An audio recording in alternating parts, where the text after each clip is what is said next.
Hola, buenas tardes. Mi nombre es Braulio Javier Sosa Luna y el día de hoy les voy a platicar un poco acerca de los movimientos de la columna dorsolumbar con su respectiva valoración goniométrica de cada uno de los movimientos. Vamos a empezar con los movimientos de flexoextensión de la porción dorsolumbar. En la imagen que estamos observando en pantalla, tenemos a una paciente femenina de aproximadamente 5 a 6 años que acude a nuestro consultorio para hacer las pruebas goniométricas referentes a los movimientos de la columna dorsolumbar.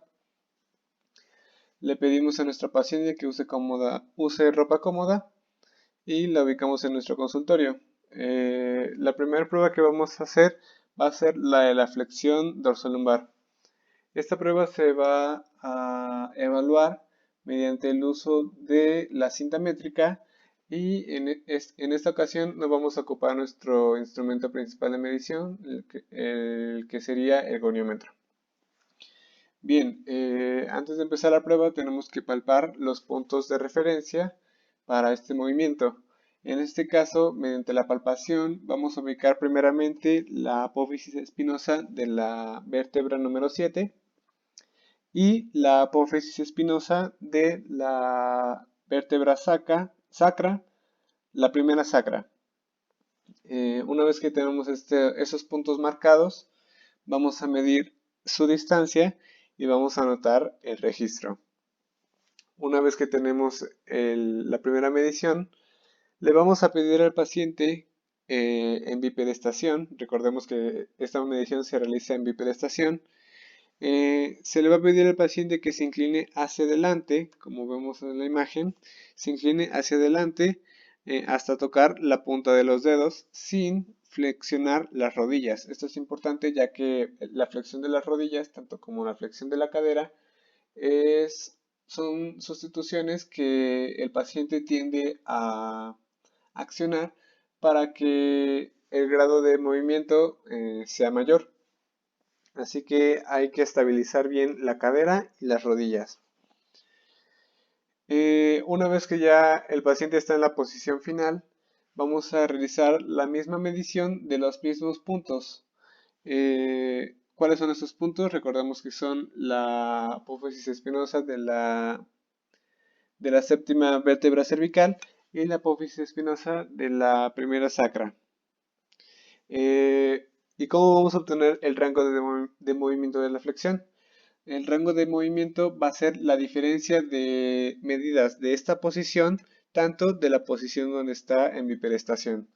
Esa diferencia va a ser nuestro rango de movimiento de la flexión, dentro de la primera prueba de la flexión dorsolumbar. Ahora vamos a continuar con la extensión dorsolumbar. La posición principal o inicial. La posición inicial va a ser la misma que la posición que usamos en flexión.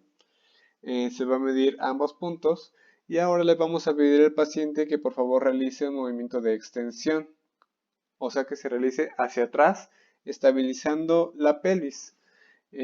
Una vez que llega a la fase final de este movimiento, vamos a medir los mismos puntos de referencia que ocupamos en los movimientos anteriores y el rango de movimiento se va a obtener de la misma manera. Va a ser la diferencia entre esta medida a la medida inicial, que es en posición erguida. Específicamente tenemos dos pruebas. Una se va a enfocar a la columna dorsal y otra se va a enfocar a la columna lumbar, denominadas prueba de Ott para la dorsal y prueba de Schober para la lumbar. Primeramente vamos a explicar lo que sería la prueba de Ott, que sería la porción dorsal. Para esta prueba vamos a tener dos puntos de referencia. El primero sigue siendo el mismo punto de la apófisis espinosa de la C7 y vamos a descender 30 centímetros hacia caudal. Ahí va a ser nuestro segundo punto. Una vez que ya tenemos la medida de esa distancia, vamos a pedirle al paciente que por favor realice un movimiento de flexión. O sea que, al igual que el movimiento anterior de flexión, le vamos a pedir que trate de tocar el suelo con la punta de sus dedos, recordando que se debe estabilizar la cadera y que se debe evitar que se flexionen las rodillas. Una vez que ya tenemos esta pose final, esta fase final del movimiento, vamos a realizar las medidas de los puntos de referencia y así tendremos el rango de movimiento de la prueba de Ott.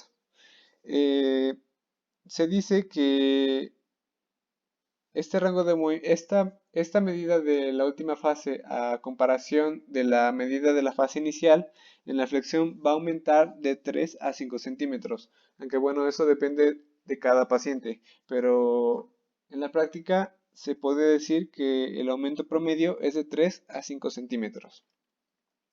Mientras que en la extensión, bueno, no tenemos una imagen de la extensión, pero se le va a pedir que haga el movimiento hacia atrás, como lo hicimos la anterior.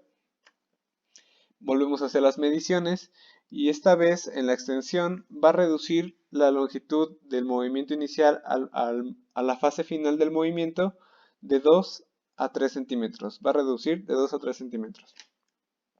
Ahora vamos con la prueba de Schober.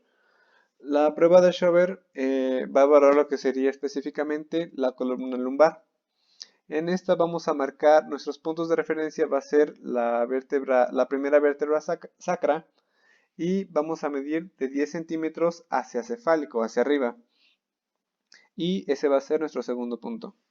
En esta posición le vamos a pedir a nuestra paciente que por favor realice un movimiento de flexión y de extensión. Volvemos a hacer lo mismo, medimos y contrastamos haciendo la diferencia entre la distancia que hay entre estos dos puntos en la posición inicial y la distancia entre esos dos puntos en la posición final. En la prueba de Schober, en la flexión va a haber un aumento de 3 a 5 centímetros, mientras que en la extensión va a haber una reducción de 2 a 3 centímetros. Una vez pasado los movimientos de flexoextensión, vamos con las rotaciones. En la primera medición de las rotaciones sí que vamos a utilizar nuestro instrumento principal de medida, que sería el goniómetro. En este movimiento le vamos a pedir de favor al paciente que se coloque en sedestación sin respaldo. Es importante que sea sin respaldo, ya que el respaldo estorbaría para que esta paciente ejecute de manera correcta sus movimientos. La columna tiene que estar en posición recta y la cabeza erguida.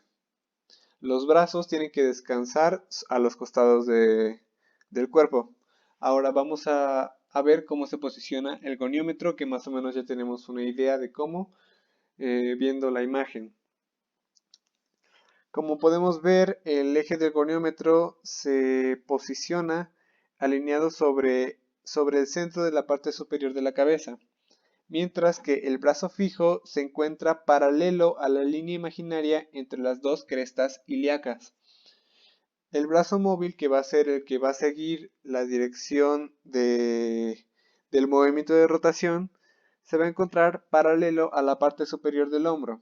Esto quiere decir que cuando se haga la rotación hacia un lado, este brazo móvil tiene que seguir la línea paralela que se marca entre los dos hombros. Y así vamos a poder tener una medición correcta, una medida correcta. Aquí observamos la fase inicial del movimiento y posteriormente observamos la fase final.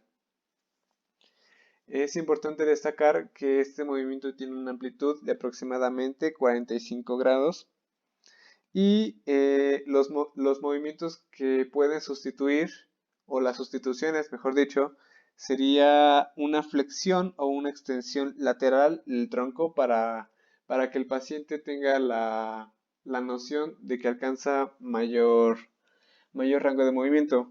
Esto es muy importante controlarlo y estabilizarlo de manera correcta. A continuación tenemos las pruebas de lateralización. En la prueba de lateralización le vamos a pedir a nuestro paciente que por favor se encuentre en una posición de bipedestación con los brazos pegados a las piernas como tipo de soldado. En esta prueba no vamos a usar goniómetro, sino que vamos a usar la cinta métrica. Y en la fase inicial vamos a medir la distancia que existe entre la punta del tercer dedo y el suelo. Una vez que tenemos esta medida, le vamos a pedir al paciente que por favor lateralice primeramente hacia un lado, y una vez que ya está lateralizado, vamos a hacer la medición de nuevo de la punta del tercer dedo hacia el suelo. Para saber el rango de movimiento de lateralización, como los movimientos anteriores, va a ser la diferencia de la distancia que hay entre la fase inicial del movimiento y la fase final del movimiento. Es importante destacar que todas las pruebas se tienen que hacer de ambos lados y equiparar o diferenciar, identificar primeramente si es que hay una diferencia importante tanto de un lado como de otro. Puede haber una disminución como una... Sí puede haber una disminución de movimiento de un lado y una disminución del movimiento del otro. Es en estas pruebas que nos van a ayudar a identificar qué problemas persisten en nuestro paciente para poder dar una terapia correcta a sus necesidades. Eso sería todo. Muchas gracias por escuchar.